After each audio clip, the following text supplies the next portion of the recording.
Hi, my name is Lauren. I am your neighborhood life, business, and spiritual coach. I've been at this for 17 years and I'm not stopping. And today I want to present the first video. I'm going to do several in this series. This particular video is called Narcissism, Gurus, and Finding Healthy Spiritual Mentors in the Post-Me Too Era. And I'm going to tell some personal stories. I'm going to take out what I hope are the identifying factors so that I don't get in trouble, legal trouble. And I'm going to move around a lot. And I don't know how long we're going to go because this is a big topic. We'll see. Let's hang out for a while. And I will say that this video will intersect with the next one, which is going to be about how wokeism has changed the commodified spiritual world for the better. So they do overlap, but we're going to dive in and talk about narcissism and gurus first, because I think that's important.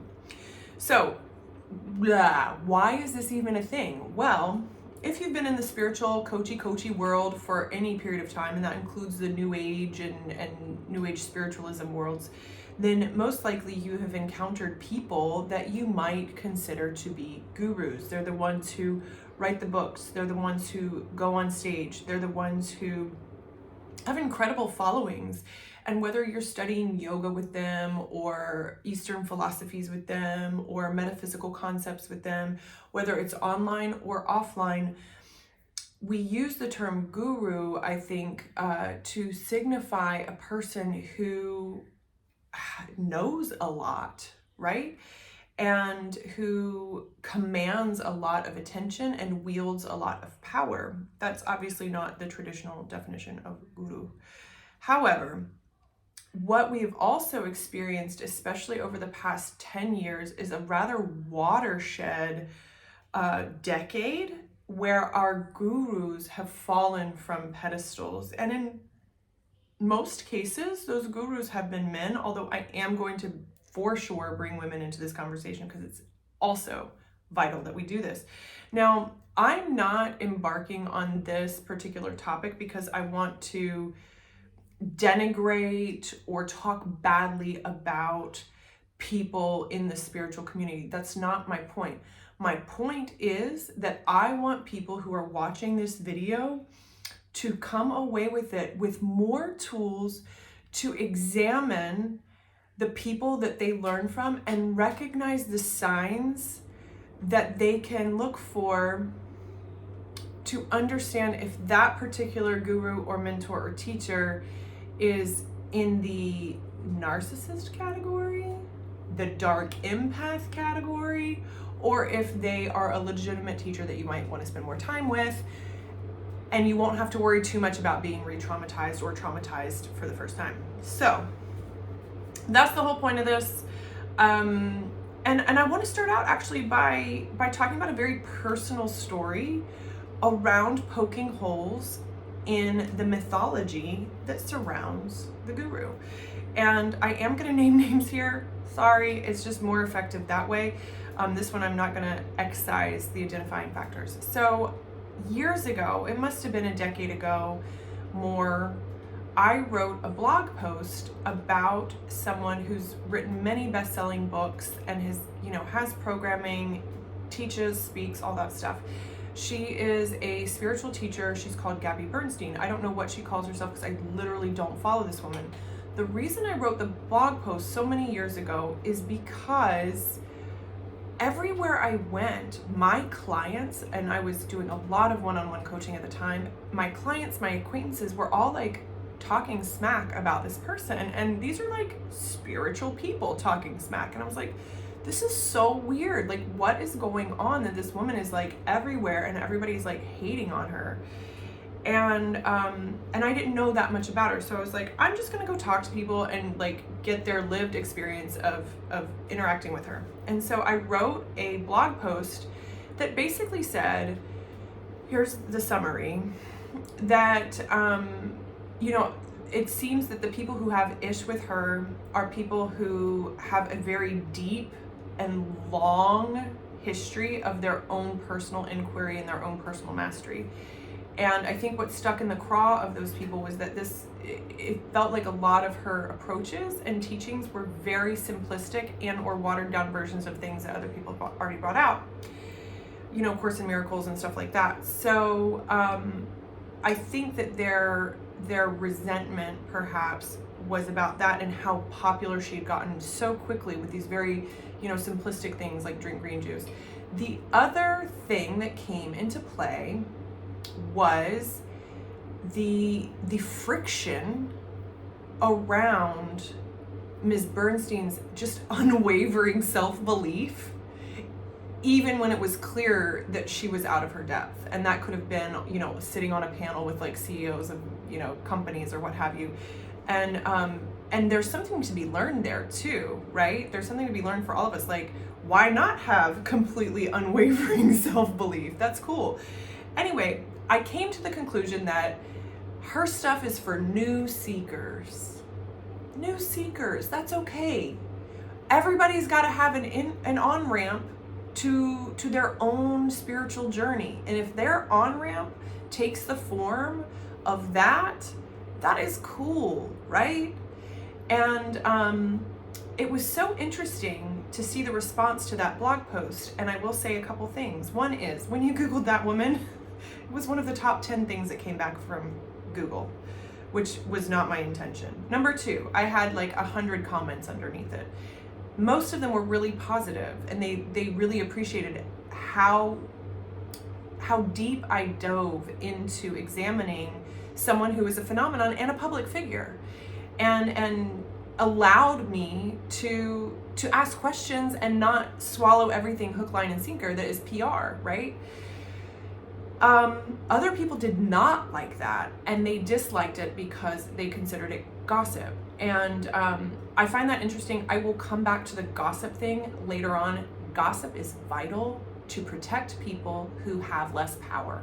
I want to say that right now.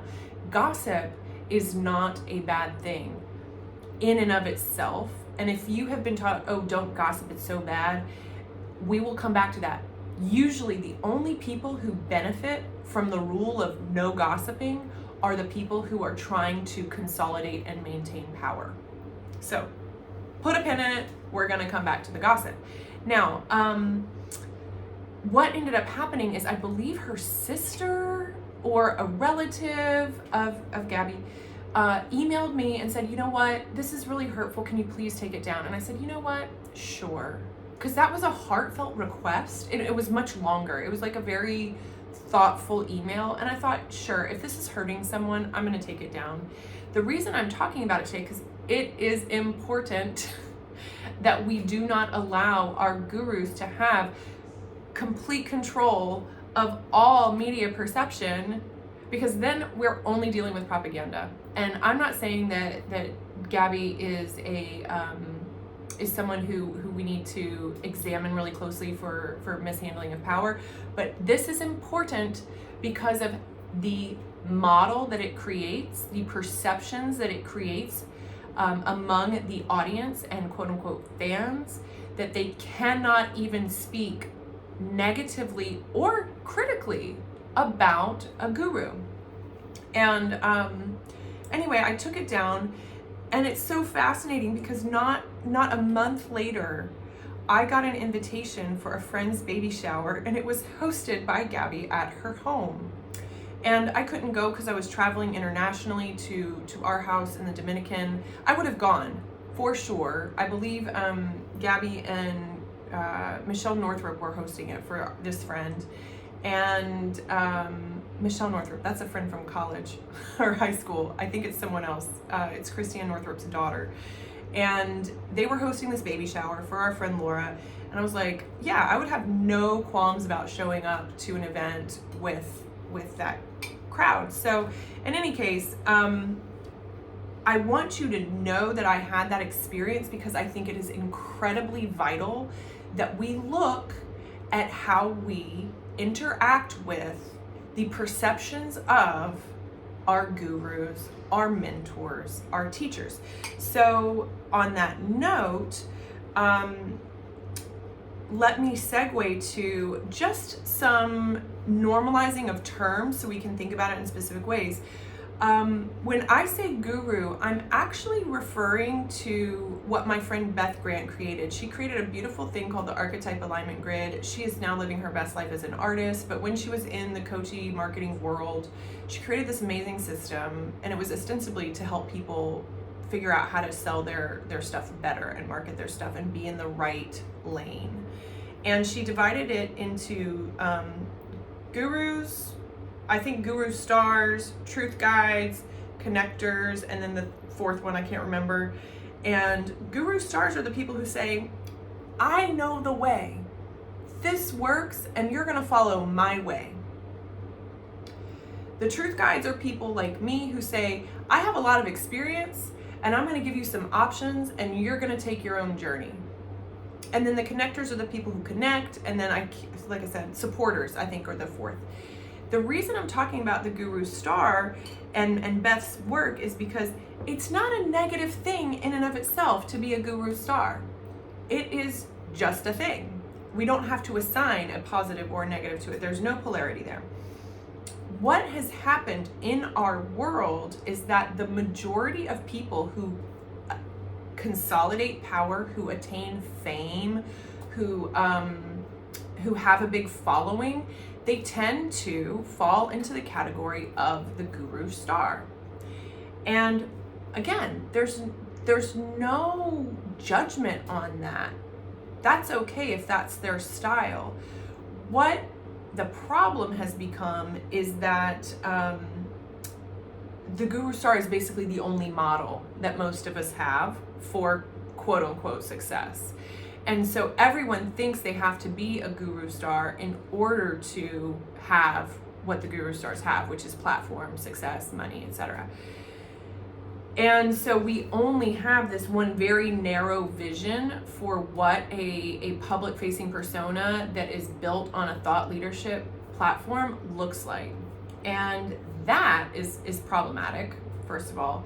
But the other thing that is going on at the same time that I do assign judgment to, is that very frequently there is a Venn diagram of narcissism with the guru star model.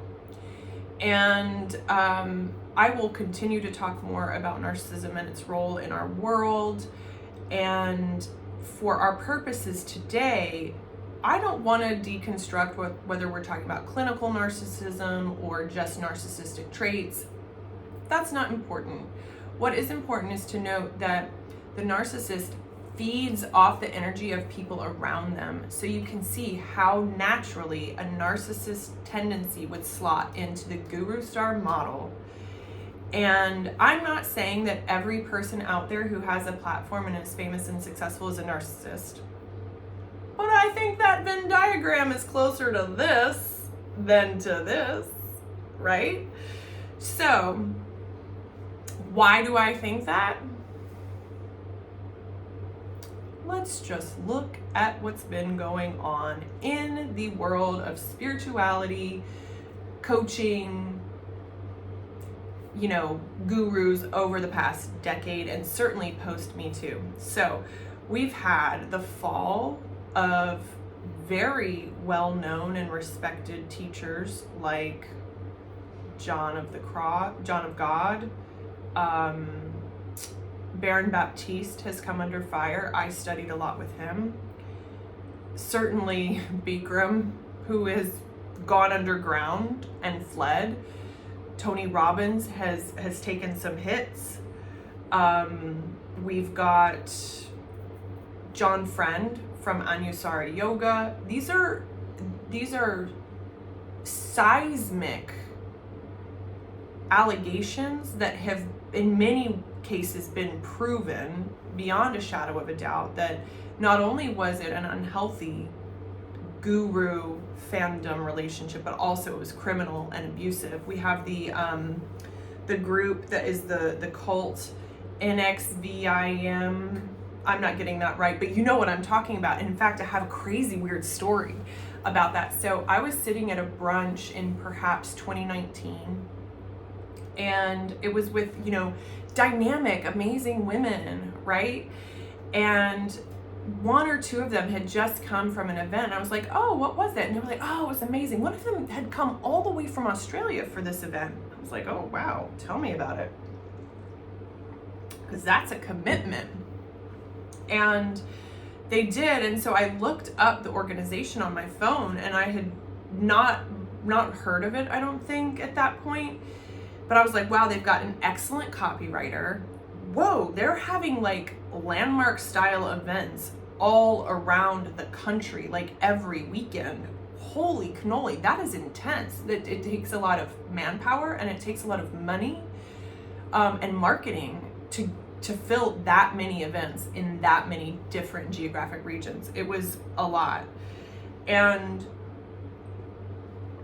here we are, only 4 years. Oh, so I'm sitting there at that brunch, and we're in New York City, and we're in the Village, Greenwich Village, or the West Village, which is so posh right now. And all these ladies are like, oh my gosh, it's so great, I love it. And I got immediate, like, no vibes from this website, and also from the women. And they were friends of friends, right? So they were vetted by someone I trusted. But I was just like, nah. And they were like, oh, you should go to one. And I was like, nah. Okay, so I didn't. And here we are 4 years later. And not only have we seen already the accusations and the fall of that organization, but they've already gone to trial, and they've already been sentenced because it was an abusive cult, abusing people physically, mentally, emotionally, financially. What? And whether or not those women were party to it, like, we're in a different place. We can even lump in there the corporate culture of, the yoga class favorite, Lululemon, right? They've had incredible allegations of a company culture that fosters, abuse and competition and unhealthy things. So it's sort of like the corporatization of what I'm talking about with the guru star, who also can share some qualities with the abusive narcissist. And so I think what's important for us as spiritual seekers, as consumers for sure, and as people who have already experienced our own trauma, I'm seeing a couple things happen. One is I'm seeing a lot of coaches trainers, whatever you want to call them, emulate that guru star model because they see it working, and it can work. And they're bringing in more and more people into their own world, which is okay. That's what they're doing. They're selling, and other people are making decisions to work with them. What I am seeing is that people who have a narcissist wound tend to go for those coaches and trainers and mentors and gurus who have a narcissist streak until they hit the narc wall, until they finally go, oh my gosh, I've done it again. Not only have I had a narcissist boyfriend or husband, but now I didn't even see it. My coach is a narcissist and doing the same thing. And I've done it again. I'm like in the codependent relationship again. And I've seen this happen. I've seen it happen for myself. I've seen it happen for my friends, and I've seen it happen for clients. And there does come a point when you go, you know what, I'm out. Like, I don't want that model anymore. My final coaching experience was with a coach who does incredible video marketing. And I joined her like high ticket thing, but she offered like a discount so you could try it out. And the discount was still not cheap, right? It was, four figures. And it was such a shit show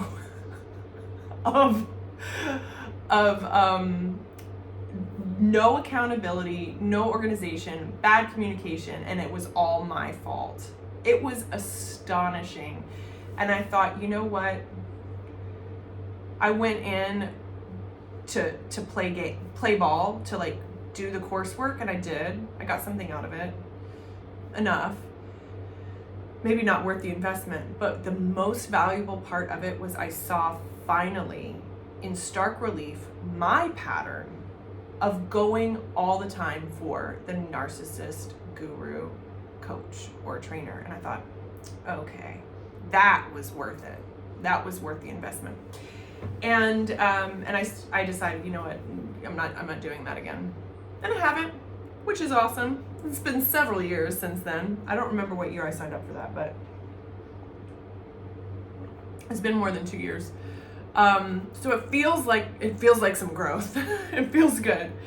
That said, I am seeing my friends who keep going back to the same narcissistic coaches or the same models, just, you know, another day, another different person. Okay. Why is this a problem? Because we want to find people who can help us integrate and lovingly grow ourselves. And of course, there's some learning that can be done when we interact with people who really trigger our wounds. There's a time and a place for that. But at a certain point in the process, we're gonna go, I'm ready to move on. I don't need that negative approach to healing any longer. Can I please move forward with someone who is, positive? Now, the tricky thing is, how do we see these people? Here is where the gossip becomes important. And gossip tends to get shut down. I'm thinking specifically about I'll just say it. I don't think I can get in trouble for this, but like, you know, the big coaches who basically shut down criticism of themselves, whether it has to do with their like marketing or their stance on, you know, a political issue, they just shut it down and then send out cease and desists or block the people from their communities, whatever. That's been happening with a lot of these big name coaches in their, you know, their Facebook groups or what have you. And we need the gossip channels to be open in order to have real, authentic discussions about what is happening for real with these people and within their programs. When it gets shut down and labeled gossip, you know, that's just for like ladies who lunch, that is going to prevent the people who have less power, so the clients, not the millionaire famous coaches, the clients from getting, and potential clients, from getting an accurate picture of what they are investing in and who they are investing with. And it is sad to me that people use the word gossip and just like denigrate it, because gossip was essential to breaking Me Too. And gossip is essential, again, to keep people safe when other people have more consolidated power. So we need the gossip channels open so that we can say, hey, that yoga teacher, he's a predator. Hey, you know what? That spiritual leader, he requires something in exchange, right? That woman, she's actually racist. Like, there are so many reasons that gossip is important. And it's important that it lives on social media, right? I mean, people love to hate Reddit, or even GoMe for that matter. But like, those places are the places where you can find out the real deal, because we denigrate gossip in our modern world, and we don't allow the truth to come to light. We cast it in the shadow of like gossip bad.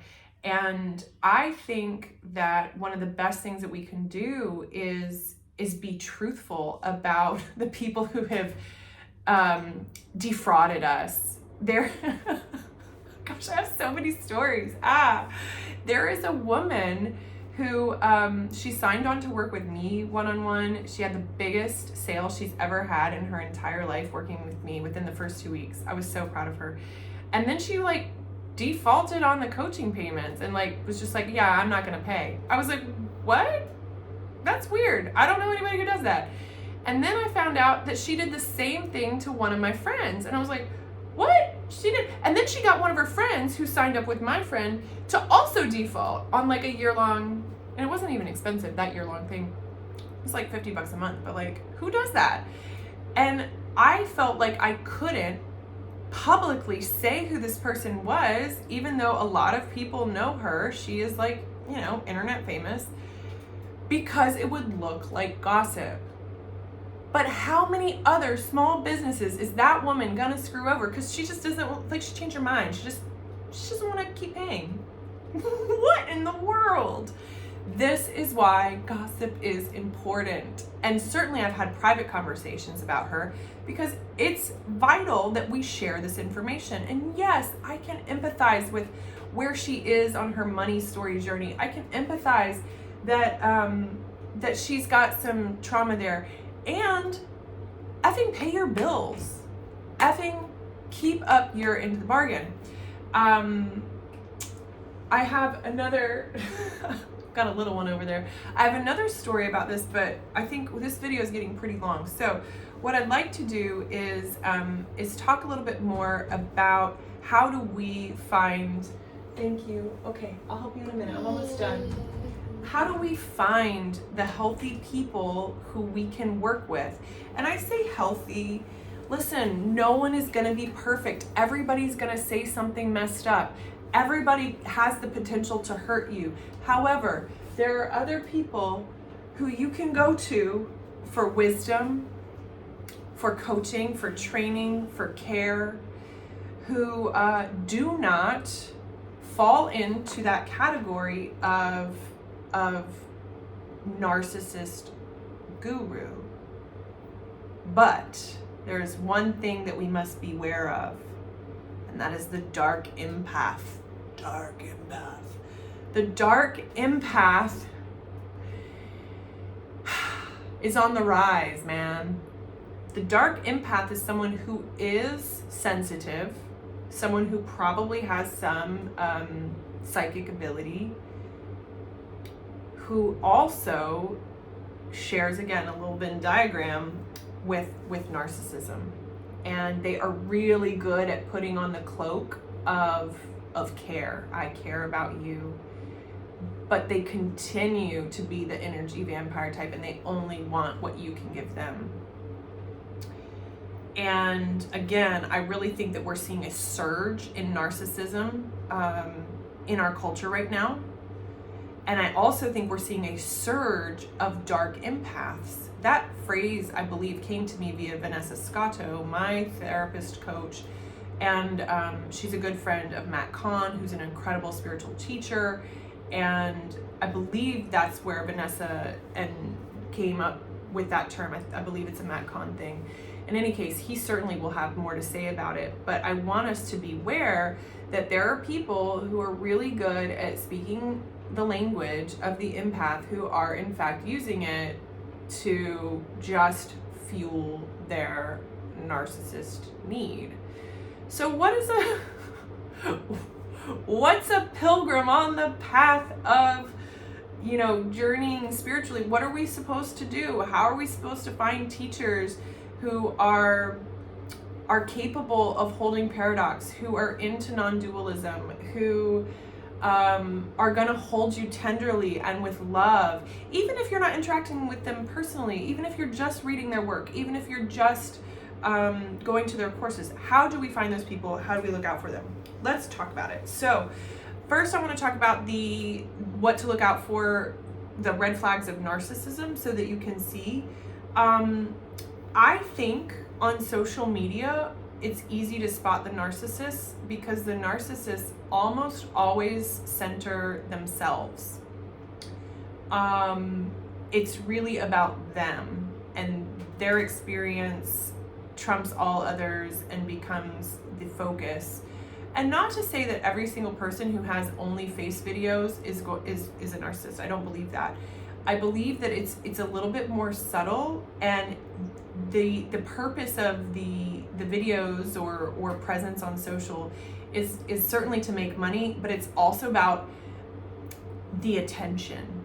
And you can perceive that. You can tell. Are they there to teach? Are they there to give? Or are they really like, I'm going to display every single thing in my life so that I get affirmation day after day after day? That is something that you as the viewer and the participant in that social sphere get to perceive and discern. But that's one way to spot it. And the other way is someone who doesn't give credit to other people. So if someone is constantly just talking about all the great things they're doing, sorry, I'm laughing. I started to realize that someone I was collegial with was on that narcissist spectrum when she was telling someone a story about how she facilitated a retreat and blah, blah, blah, this happened. And I was like, that was my retreat.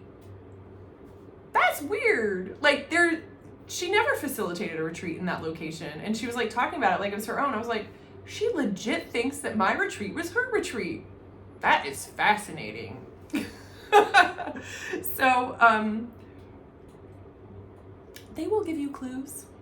They will give you clues. The other thing is to listen and look at how they run a business.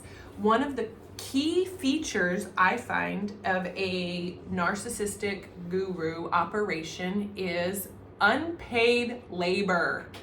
If you see that they just have a bunch of volunteers running around who are not getting paid and they're like, let's thank the volunteers. Guess what? You got a narc on your hands, because no real person who cares about other people thinks that being in the room with them and doing lots of hard work is payment enough in kind. Like, what the heck? Pay your people. Okay? So if you've got someone who's like all about the volunteers, question that always. And then finally, listen to the Whisper Network. Oh, and I got one more after that, but listen to the Whisper Network. The Whisper Network is going to sometimes just have disgruntled people who are jealous and petty and trollish. But let's not throw out the Whisper Network, because the Whisper Network is how we find out what happens behind closed doors.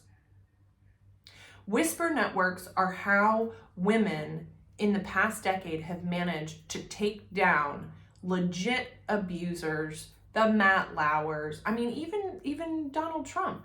We need the Whisper Network. Okay? So that's that. Finally, and this one is the most important always, trust yourself. You know, if you get a little frisson of, I don't know about that one, I'm not sure. Or on the other side, if you have a history of trauma and you feel electric, and you're like, ooh, I'm excited. Ooh, I'm a little agitated. Ooh, I'm charged. Take note, because that often means you're moving into a cycle that is going to repeat, perpetuate trauma. Because it's familiar, right? So listen to the deep inside, little, small, still voice, because she knows. And there are healthy spiritual teachers out there.